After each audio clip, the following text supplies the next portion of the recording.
Assalamualaikum, halo anak-anak, apa kabar? Di pelajaran yang pertama kali ini kita akan belajar tentang konsep dasar ilmu ekonomi. Sebelum kita belajar lebih lanjut, apa sih sebenarnya konsep dasar ilmu ekonomi itu? Kita harus patut ketahui bahwa ilmu ekonomi bisa memudahkan manusia dalam berkegiatan sehari-hari. Nah, manusia sendiri dibagi sebagai makhluk sosial dan makhluk ekonomi. Manusia sebagai makhluk sosial atau disebut juga homo sosialis, yaitu adalah manusia sebagai warga masyarakat. Dalam kehidupan sehari-hari, manusia tidak dapat hidup sendiri atau mencukupi kebutuhan sendiri. Meskipun dia mempunyai kedudukan dan kekayaan, dia selalu membutuhkan manusia lain. Setiap manusia cenderung untuk berkomunikasi, berinteraksi, dan bersosialisasi dengan manusia lainnya. Dapat dikatakan bahwa sejak lahir dia sudah disebut sebagai makhluk sosial. Nah, ilustrasinya ada di dalam gambar tersebut. Kalian bisa melihat bahwa manusia pada dasarnya senang berinteraksi dan manusia pada dasarnya tidak bisa dipisahkan dari manusia lainnya. Saling membantu, saling menghargai, menghormati, dan sebagainya. Lalu, manusia sebagai makhluk ekonomi atau disebut juga Homo economicus. Apa sih Homo economicus itu? Yaitu adalah manusia sebagai makhluk ekonomi selalu berusaha untuk mengoptimalkan kebutuhannya dan meningkatkan kualitas hidupnya. Manusia memiliki banyak kebutuhan seperti makanan, minuman, pakaian, liburan, pendidikan, kesehatan, dan sebagainya. Kebutuhan sifatnya tidak terbatas karena jika kebutuhan yang satu terpenuhi, maka akan timbul kebutuhan lainnya yang harus dipenuhi. Artinya, manusia tidak pernah merasa kepuasannya maksimal. Jadi, sebagai manusia, kita harus memenuhi kebutuhan hidup kita sendiri untuk berlangsungnya kehidupan kita selanjutnya. Nah, di sini kebutuhan tidak bisa atau tidak terbatas jumlahnya. Dari hari ke hari, kebutuhan yang kita inginkan atau kita dapatkan tidak terbatas jumlahnya.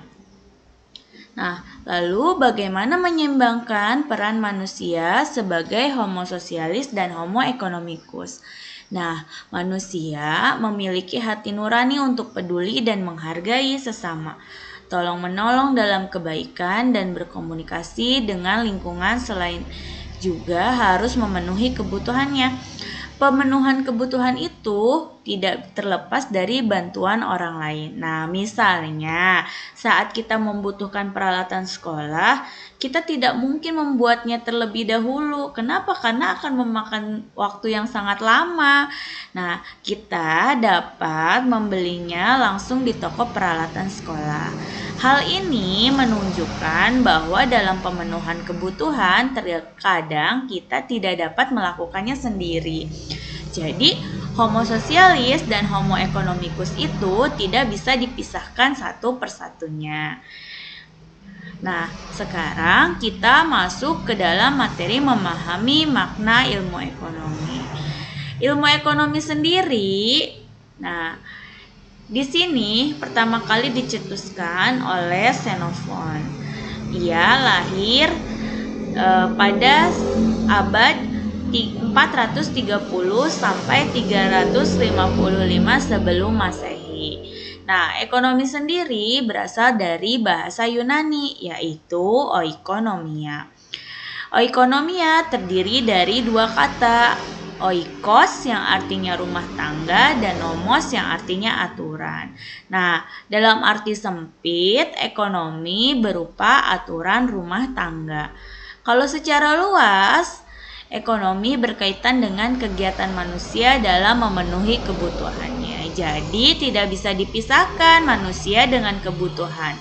Kenapa? Karena apabila manusia tidak memenuhi kebutuhannya, maka kehidupannya akan terancam atau akan tidak berlangsung lama. Nah, pengertian ilmu ekonomi sendiri di sini Ibu ambil dari 4 ahli, yaitu yang pertama dari Adam Smith.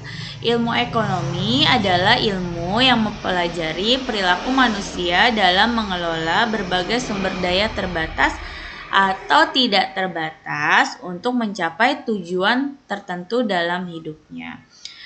Lalu, menurut John Maynard Keynes, ilmu ekonomi adalah ilmu yang mempelajari tingkat kemakmuran suatu negara yang membutuhkan intervensi pemerintah, sehingga mencapai suatu kondisi perekonomian tertentu. Selanjutnya, pengertian ilmu ekonomi dari Richard G. Lipsey, ilmu ekonomi adalah ilmu yang mempelajari pemanfaatan sumber daya langka untuk memenuhi keinginan manusia yang tidak terbatas.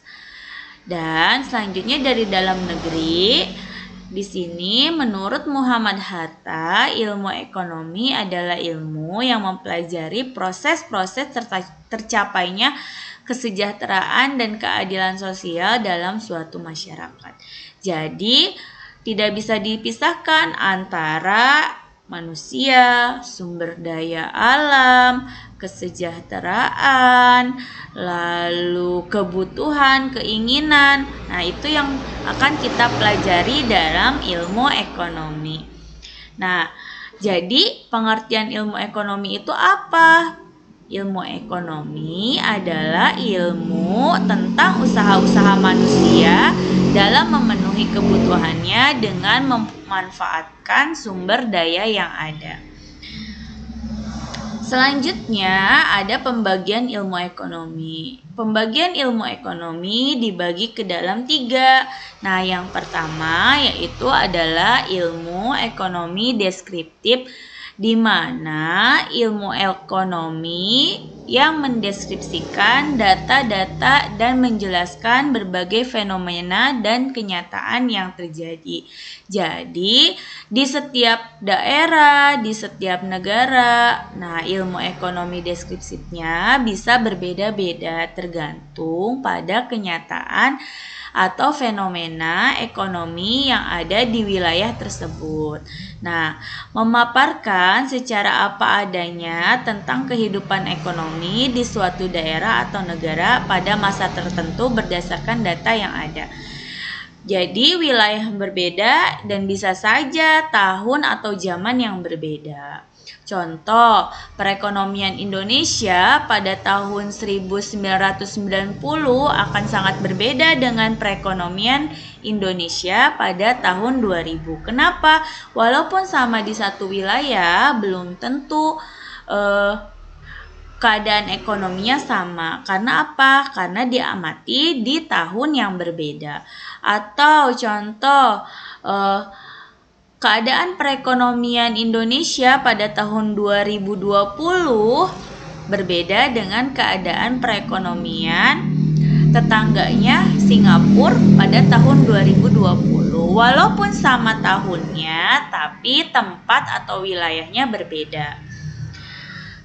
Lalu selanjutnya ada teori ekonomi, di mana ilmu ekonomi yang memberi penjelasan secara sederhana mengenai cara sebuah sistem ekonomi bekerja serta ciri-ciri yang sangat penting dari sistem ekonomi tersebut. Nah, teori ekonomi dibagi ke dalam 2, ada teori makro, ada teori mikro. Teori makro itu menjelaskan tentang tingkat pengangguran, pendapatan nasional, tingkat pertumbuhan ekonomi, inflasi dan deflasi, juga tingkat harga. Dikatakan makro karena cakupan pembahasannya sangat luas. Lalu ada ekonomi mikro, di mana mempelajari tentang perilaku pelaku ekonomi, individu, dan perusahaan. Contoh, laba perusahaan, pendapatan individu, dan harga keseimbangan. Kenapa dikatakan mikro? Karena cakupan pembahasannya sangat sempit atau kecil.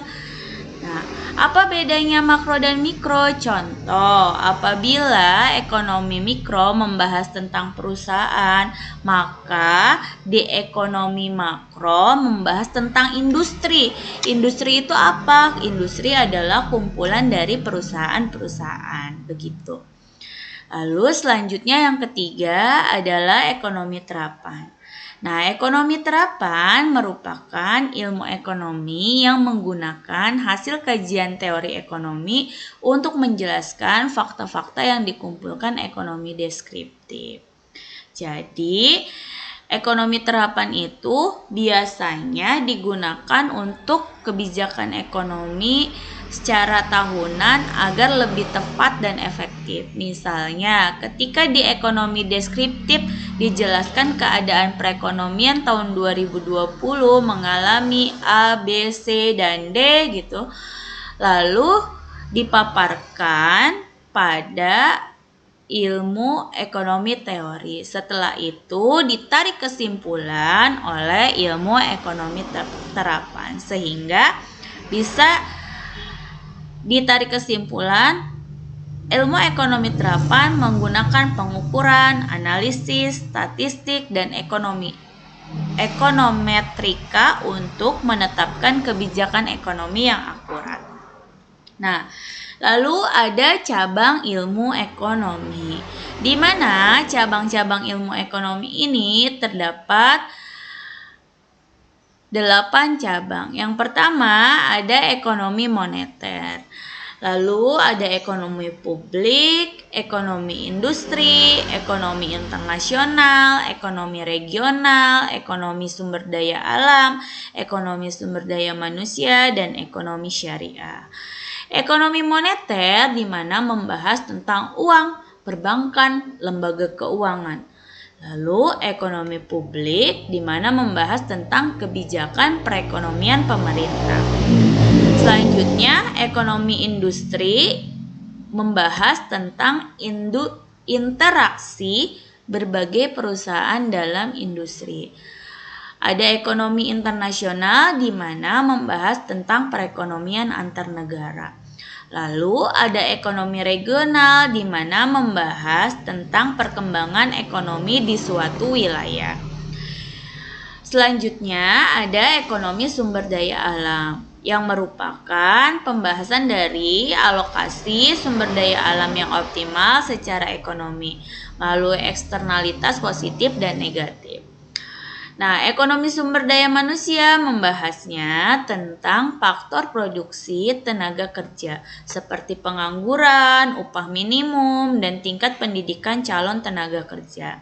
Lalu yang terakhir ada ekonomi syariah, di mana pembahasannya adalah ekonomi berbasis Islam dengan prinsip bagi hasil, penghapusan riba dalam perekonomian, dan zakat. Nah, tujuan mempelajari ilmu ekonomi itu apa sih? Salah satu tujuannya adalah untuk memenuhi kebutuhan agar tercapai kemakmuran dengan memprioritaskan kebutuhan yang lebih penting. Karena kebutuhan tidak terbatas jumlahnya, maka wajib bagi kita sebagai manusia yang telah mempelajari ilmu ekonomi, bagaimana caranya mengambil keputusan secara prioritas, yaitu mana yang penting dari yang penting. Nah, manfaat mempelajari ilmu ekonomi ada 3. Nah, bisa membantu atau dapat membantu. Yang pertama adalah individu maupun perusahaan dalam membentuk prioritas kebutuhan yang ingin dipenuhi. Tadi, mana yang penting dari yang terpenting.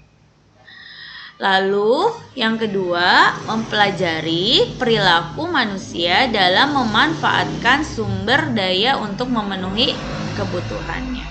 Dan yang ketiga, memilih alat pemenuhan kebutuhan yang efektif dan efisien. Bagaimana?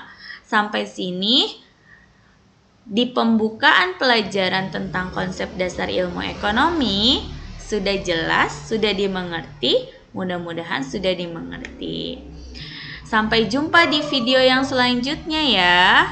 Assalamualaikum warahmatullahi wabarakatuh.